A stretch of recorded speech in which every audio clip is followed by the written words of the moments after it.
بسم اللہ الرحمن الرحیم۔ شروع اللہ کے نام سے جو بڑا مہربان اور نہایت رحم کرنے والا ہے۔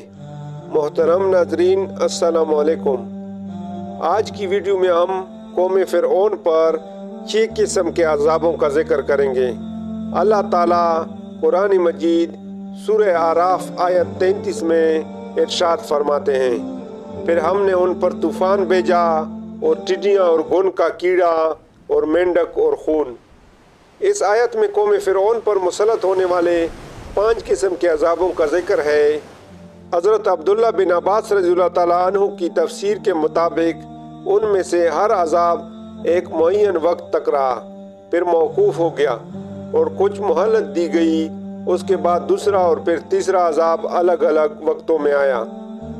ابن منظر نے حضرت عبداللہ بن عباس رضی اللہ تعالیٰ عنہ کی روایت سے نقل کیا ہے کہ ان میں سے ہر عذاب قوم فرعون پر 7 روز تک مسلط رہا۔ ہفتے کے دن شروع ہو کر دوسرے ہفتے کے دن رفع ہو جاتا اور پھر 3 ہفتے کی مہلت دی جاتی تھی۔ طوفان کا عذاب۔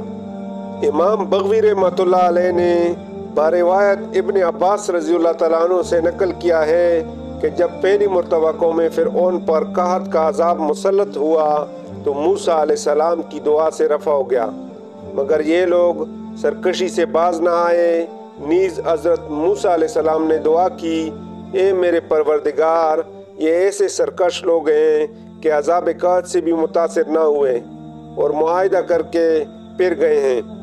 اب ان پر کوئی ایسا عذاب مسلط فرما دیجئے جو ان کے لیے دردناک ہو اور ہماری قوم کے لیے واعظ اور بعد میں آنے والوں کے لیے درس عبرت بنے۔ تو اللہ تعالیٰ نے ان پر طوفان کا عذاب بھیج دیا۔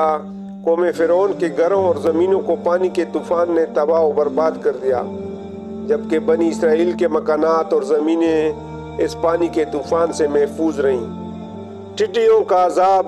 اس طوفان سے گھبرا کر قوم فرعون نے موسیٰ علیہ السلام سے التجا کی، اپنے پروردگار سے دعا کیجئے کہ یہ عذاب ہم سے دور فرما دیں، تو ہم ایمان لے آئیں گے اور بنی اسرائیل کو بھی آزاد کر دیں گے۔ حضرت موسیٰ علیہ السلام کی دعا سے عذاب دور ہو گیا اور ان کی کھیتیاں پہلے سے زیادہ ہری بھری ہو گئیں۔ تو کہنے لگے، در حقیقت یہ طوفان کوئی عذاب نہیں تھا بلکہ ہمارے فائدے کے لیے آیا تھا، جس کا نتیجہ یہ نکلا کہ ہماری زمینوں کی پیداوار بڑھ گئی، اس لیے موسیٰ علیہ السلام کا اس میں کچھ دخل نہیں۔ اور یہ کہہ کر سب عہد و پیما نظر انداز کر دیے گئے۔ یہ لوگ 1 مہینہ امن و عافیت میں رہے۔ اللہ نے ان کو غور و فکر کی مہلت دی، لیکن انہیں ہوش نہ آیا، تو پھر ان پر دوسرا عذاب ٹڈیوں کی صورت مسلط کر دیا گیا۔ ٹڈی دل نے ان کی ساری کھیتیوں اور باغوں کو کھا لیا۔ بعض روایات میں ہے کہ لکڑی کے دروازوں، چھتوں اور گھریلو ساز و سامان تک کو ٹڈیاں کھا گئیں۔ اس عذاب کے وقت بھی حضرت موسیٰ علیہ السلام کا یہ معجزہ سامنے تھا کہ یہ ساری ٹڈیاں صرف قبطی یعنی قوم فرعون کے باغوں، کھیتوں اور گھروں پر چھائی ہوئی تھیں، جبکہ بنی اسرائیل کے مکانات، زمینیں اور باغات سب محفوظ تھے۔ کیڑے مکوڑوں کا عذاب۔ قوم فرعون چلا اٹھی اور حضرت موسیٰ علیہ السلام سے درخواست کی کہ اگر آپ اللہ تعالیٰ سے دعا کر دیں کہ یہ عذاب ہٹ جائے تو ہم پختہ وعدہ کرتے ہیں کہ ایمان لے آئیں گے اور بنی اسرائیل کو آزاد کر دیں گے۔ موسیٰ علیہ السلام نے پھر دعا کی اور یہ عذاب ہٹ گیا، مگر عذاب ہٹنے کے بعد انہوں نے دیکھا کہ ان کے پاس اب بھی غلے کا اتنا ذخیرہ موجود ہے کہ سال بھر کھا سکتے ہیں۔ تو پھر سرکشی اور عہد شکنی پر آمادہ ہو گئے، ایمان نہ لائے اور نہ بنی اسرائیل کو آزاد کیا۔ 1 مہینہ پھر اللہ تعالیٰ نے مہلت دی۔ اس مہلت کے بعد تیسرا عذاب کمل کا مسلط ہوا۔ کمل اس جوں کے لیے بھی بولا جاتا ہے جو انسان کے بالوں اور کپڑوں میں پیدا ہو جاتی ہیں، اور اس کیڑے کو بھی کہتے ہیں جو گلے میں لگ جاتا ہے، جسے گھن بھی کہتے ہیں۔ کمل کا یہ عذاب ممکن ہے کہ دونوں اقسام کے کیڑوں پر مشتمل ہو کہ غلوں میں بھی گھن لگ گیا اور انسانوں کے بدن اور کپڑوں میں جوؤں کا طوفان امڈ آیا۔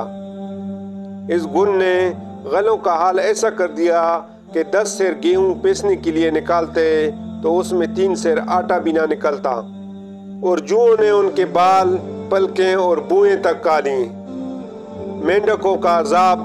آخر ایک بار پھر قوم فرعون بلبلا اٹھی اور حضرت موسیٰ علیہ السلام سے فریاد کی کہ اب کی مرتبہ ہم ہرگز وعدے سے نہ پھریں گے۔ آپ علیہ السلام دعا کریں۔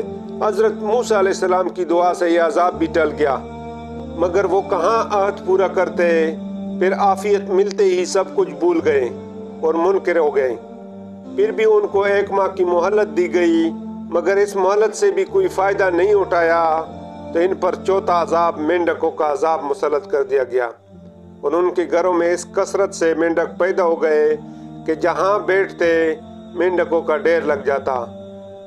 سوتے لیٹتے تو سارا بدن ان سے دب جاتا، کروٹ لینا ناممکن ہو جاتا۔ پکتی ہوئی ہنڈیا میں، رکھے ہوئے کانے میں، آٹے میں، غرض ہر چیز میں مینڈک بھر جاتے۔ اس عذاب سے عاجز آ کر سب رونے لگے اور پہلے سے پختہ وعدوں کے ساتھ معاہدہ کیا، تو پھر حضرت موسیٰ علیہ السلام کی دعا سے یہ عذاب بھی رفع ہو گیا۔ خون کا عذاب۔ اس عذاب سے نجات پا کر یہ پھر اپنی ہٹ درمی پر جم گئے اور کہنے لگے کہ اب تو ہمیں اور بھی یقین ہو گیا کہ موسیٰ علیہ السلام بہت بڑے جادوگر ہیں، اور یہ سب ان کے جادو کے کرشمے ہیں، یہ رسول نہیں، نبی نہیں، کچھ بھی نہیں۔ اللہ تعالیٰ نے پھر 1 ماہ کی مہلت عطا فرمائی، مگر اس مہلت سے بھی فائدہ نہ اٹھایا، تو 5واں عذاب خون کا مسلط کر دیا گیا کہ ان کے ہر کھانے اور پینے کی چیز خون بن گئی۔ کنویں سے، حوض سے، جہاں کہیں سے پانی نکالتے خون بن جاتا، کھانا پکانے کے لیے رکھتے تو وہ خون بن جاتا۔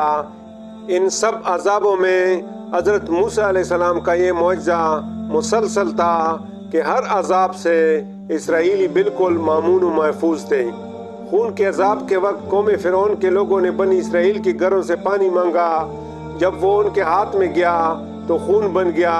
ایک ہی دسترخواں پر بیٹھ کر قبطی اور اسرائیلی کھانا کھاتے، تو جو لقمہ اسرائیلی اٹھاتا وہ اپنی اصلی حالت میں ہوتا، اور جو لقمہ یا پانی کا گھونٹ قبطی کے منہ میں جاتا وہ خون بن جاتا۔ یہ عذاب بھی 7 روز رہا۔ بالآخر پھر وعدے کیے گئے، دعا کی گئی اور عذاب پھر ہٹ گیا، مگر یہ لوگ اپنی گمراہی پر قائم رہے۔ اسی کو قرآن کریم نے فرمایا، ان لوگوں نے تکبر سے کام لیا اور یہ لوگ بڑے عادی مجرم تھے۔ وبائی امراض کا عذاب۔ بعد کی آیات میں رجز کے نام سے ایک چھٹے عذاب کا ذکر آیا ہے۔ یہ لفظ اکثر طاعون کے لیے بولا جاتا ہے اور چیچک وغیرہ جیسے وبائی امراض کے لیے بھی استعمال ہوتا ہے۔ تفسیری روایات میں ہے کہ ان لوگوں پر طاعون کی وبا مسلط کر دی گئی، جس میں ان کے 70,000 آدمی ہلاک ہوئے۔ ان لوگوں نے پھر فریاد کی اور دعا کرنے پر یہ عذاب ہٹا دی، اور پھر بدستور ان لوگوں نے عہد شکنی کی۔ اتنی مسلسل آزمائشوں اور مہلتوں کے بعد جب ان میں کوئی احساس پیدا نہ ہوا تو آخری عذاب آ گیا کہ سب کے سب اپنے مکان، زمینیں، سامان چھوڑ کر موسیٰ علیہ السلام کے تعاقب میں نکلے اور بحیر احمر کا لقمہ بن گئے۔ امید ہے آپ کو ہماری ویڈیو پسند آئی ہوگی۔ اس طرح کی معلوماتی، حقیقی اور سبق آموز واقعات کی ویڈیو دیکھنے کے لیے ہمارے چینل کو ضرور لائک، سبسکرائب اور شیئر کریں۔ جزاک اللہ۔ اللہ حافظ۔